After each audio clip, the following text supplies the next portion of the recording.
Hello again, comic book fans. I'm Wild Bill from Comic Book Geezers. Welcome back to another episode. This day it's my partner in crime, by the way. You're going to forget about me. Hey, I'm Pete. How's everybody doing? I was all focused on our villains. We're doing a special villains episode. Yes. We haven't done one of these in a while, so we got four of them here. I think we call this our multiple villains episode. We're doing 4 villains today. Magneto, Mysterio, Mephisto, and Juggernaut. So we're going to start off with Magneto. And this is a reprint of X-Men #1. This is called Amazing Adventures. This is Volume 3 of Amazing Adventures, I believe. Mm-hmm. And this came out in 1979. And this is what the very first X-Men issue looked like. And there is Magneto. If you're lucky enough to have X-Men #1 in your collection, you are very lucky. That is a much sought after. Keep it. Don't get rid of it. Yes. A lot of money. It looks just like this, except it's a 12-cent book. Right. So as you can see, the X-Men a little bit different here. So you got the Beast without the fur. Iceman looks like a snowman here. Other than that, fairly, you got Angel. This is what their original costumes look like. They look like Angel. But this guy has been their main villain forever, and Magneto actually is one of the most powerful mutants and Marvel villains in general. And he's snuck his way into a lot of different books over the years and series and stuff like that. But, so I want to just, if you can hold that one up for me. Then here, issue 91 is my oldest original X-Men. As you can see, the costume is pretty much the same. Yeah, it doesn't change much. So then my next Magneto appearance is in X-Men 200, and look at the difference. I mean, now he's got an M. It's like, this book is probably from the 80s. Late 80s? Yeah. 25, so 88. So 1989, maybe? Something like that. Issue 200. And here you can see different cast of characters. Now you got Wolverine and Colossus. Put #1 back up again. Yep. So we don't have... I don't see Cyclops. I thought he might be on that cover. Oh, here he is. He's right here. Here he is. Right there. Yeah, see the difference between Cyclops and his... Yep. What a difference. Yeah, Wolverine didn't exist when the X-Men first came out. And so here's Jean Grey right here. Is that her over here as well?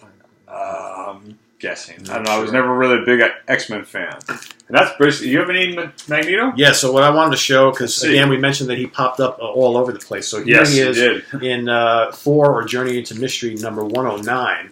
Wow, so that's an oldie. This is an oldie. So we showed this one before. So here he's tangling with the God of Thunder. And again with the purple uniform, Magneto. That's right. And you can see here Scarlet Witch and Quicksilver, right? Yeah. So also mutants, originally part of the evil mutants, but then they saw the good way of things and made their way over to the Avengers. They transferred.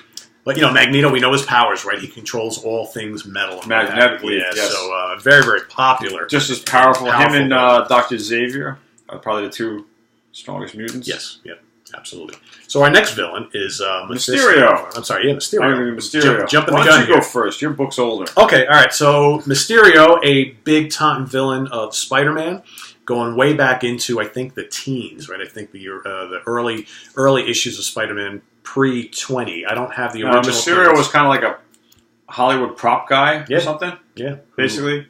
What? Big on magic and tricks and things. How did he get a bug up his ass? What happened? I don't remember, to be honest. The movie's coming. The new Spider-Man movie's coming out, and he's going to be the main villain. All right. But yeah, he somehow he just turned to a life of crime, and he was big into like kind of props and magic stuff and all that kind of crap. But Master of Illusion. Master of Illusions.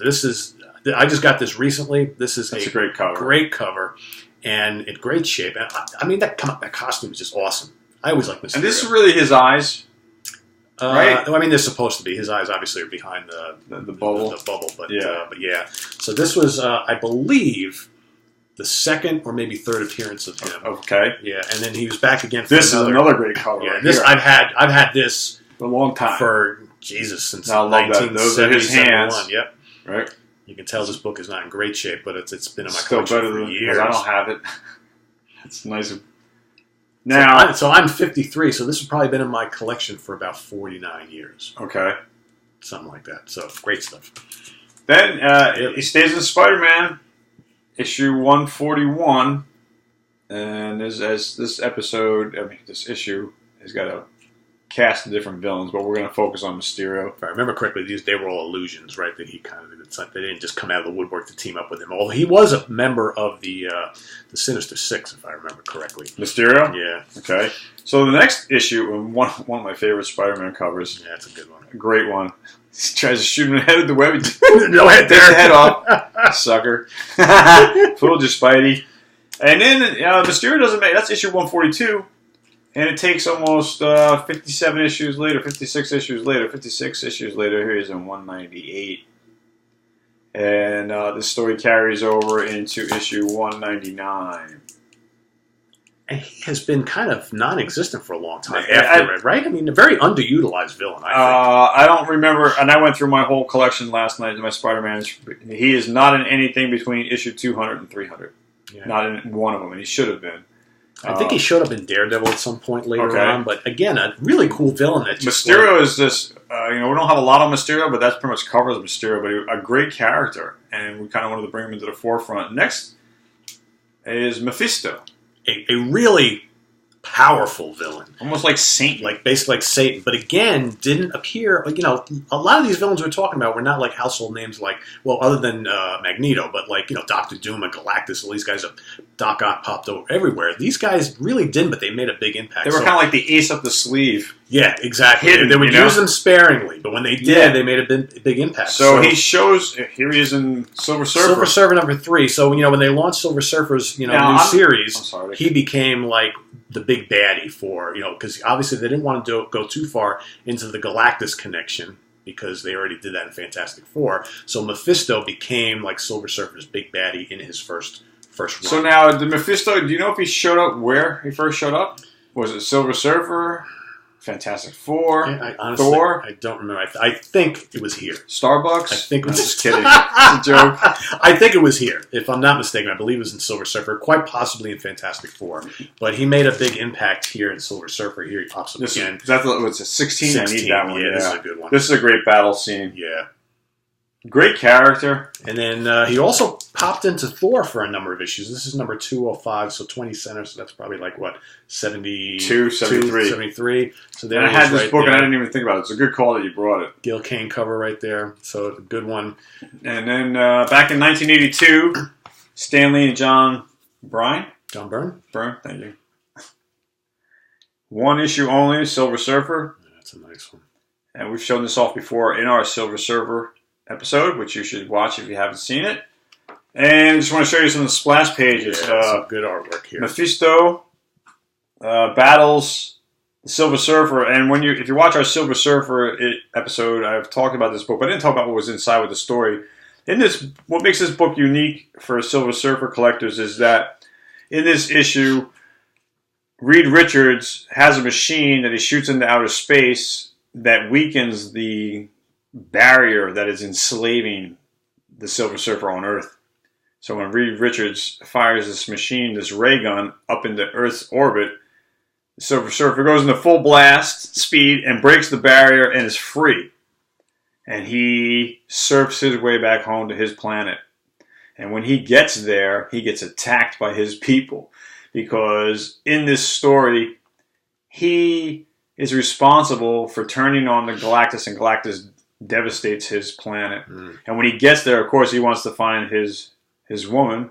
I can't remember her name, but she's imprisoned by Mephisto. And that's kind of the climactic ending of this book. Is this battle with Mephisto and the Silver Surfer, because he's holding the Silver Surfer's love of his life hostage. But these are some great splash pages. Shalabal? Something like that. Yeah, it's like a weird name. Shalala? Shalabal? Something like that. I know it's not Sha-Na-Na, but there you go. For those of you who don't know who Sha-Na-Na, they were some band singers in the 50s. They had a TV show in the 80s, too. It appeared on Happy Days. Yes, the late 70s. So it's the thing about Mephisto, though, that I do want to point out. So for those of you who maybe don't follow the comics that closely, but watch the movie. So in Avengers Infinity War, in the comics, Mephisto plays a big part, as does the Silver Surfer, who's obviously neither one are in the films. But Mephisto winds up aligning himself with Thanos because he's got such a great back history with the Silver Surfer. He tells Thanos, like, well, I can help you deal with this guy, so to speak. Yeah. So he becomes like Thanos' lackey to help him deal with, But he's almost like got the powers of Satan. Yeah, he is. In fact, he shows up in, I don't have any of them, but he shows up in Ghost Rider, like later in the Ghost Rider series. Okay. Because Ghost Rider, of course, is, If you notice, when they draw him, they make him look a lot like Satan. Yeah, absolutely. That's what they kind of portrayed him to be. He's like Marvel's Satan. Yeah, exactly. So a lot of times when you look up, if you go look up do a Google search and you look for like the history of Mephisto in Marvel Comics, a lot of the results will come up at, like in Son of Satan and Ghost Rider, as if they're trying to tell you that, well, when they portray Satan in the Ghost Rider comics and Son of Satan, it was actually Mephisto. Okay. Whether that's true or not, I don't know, but it's debatable. Yeah. So our last villain in this episode is the Juggernaut. Totally cool villain. Yes. Strong as hell. Now, because we're not X-Men fans, there's a ton of Juggernaut in the X-Men issues, because Juggernaut's a mutant.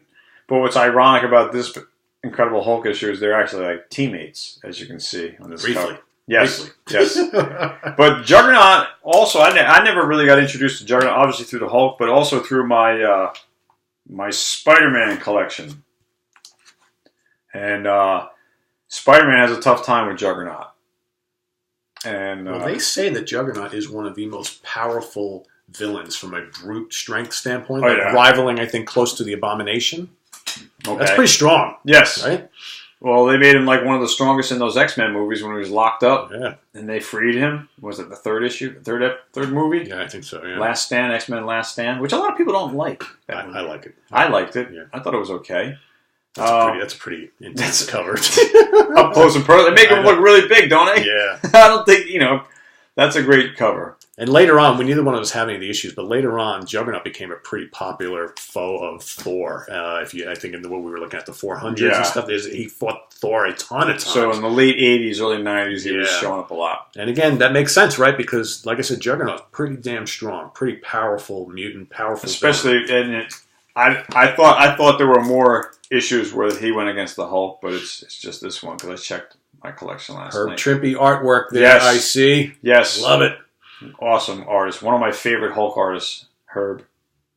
So anyway, that wraps up our quartet of villains for this episode. We're going to do more. So if you like this sort of thing, we have a lot of villains we haven't touched on enough. Yeah. So I think we're going to start doing that. In fact, we're going to come back and do another villain by himself, the Kingpin. Yes, indeed. So stay tuned for that one. So give us your comments. See what else you guys want us to We appreciate your comments and your support and all your subscriptions that you've been sending us. Please tell your friends and spread the word if you love comics. Again, I thank you for being here. I'm Wild Bill saying thanks again.